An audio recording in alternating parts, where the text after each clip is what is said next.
Many problems that human beings are suffering is simply because we have lost that awareness as to how to be in sync with the many forces. If you become in rhythm with life, you will also wake up somewhere after 3 a.m.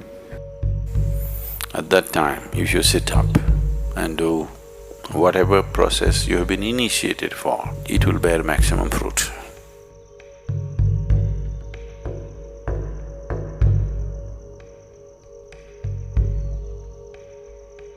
In the way the planet is spinning and what is happening, something very fundamental changes somewhere between 3:20 to 3:40. This is called Brahma Muhurtam. This is relevant only up to 33 degrees latitude. Your system, human system, functions in a certain way. It is a possibility. So, there has been an awareness about making use of this possibility.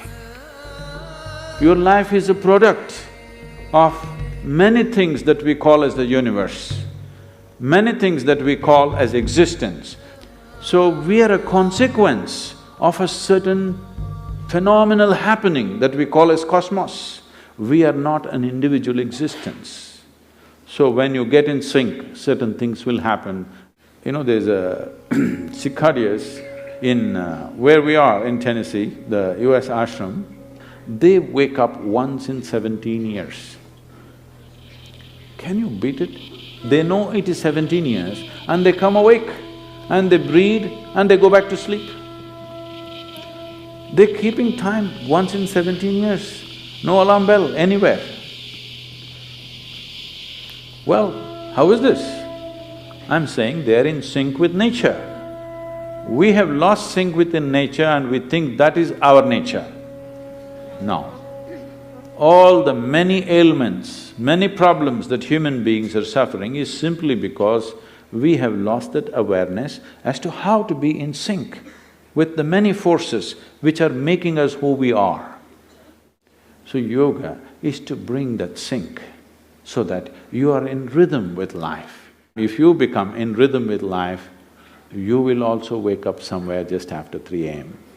If you're conscious, suddenly a certain spark of aliveness will happen within you. Even if you're in deep sleep, you will come awake.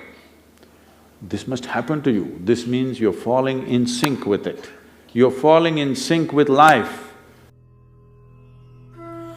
So what should I do?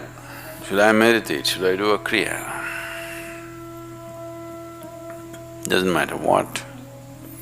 You must do a process for which you have been initiated for. Because initiation means you were not just taught a practice, it was introduced into your system, it was implanted in your system. So whatever, if there is a life seed within you, if you're awake at Brahma Muhurtam and sit for whatever that practice is, it bears maximum fruit because of the way the planet is behaving in relation to your system. If you become aware in a certain way, a certain level of awareness is achieved within you, you will see, you will simply know when the time is.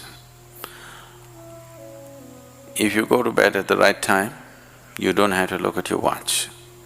You will always know when it is 3:40, because the body will behave in a different way. At that time, if you sit up and do whatever process you have been initiated for, not what you picked up from a book, it will bear maximum fruit. The seed will get the necessary support at that time for it to sprout or spurt up more rapidly than at other times. This is only for the initiated. If you're not initiated, you're a book yogi,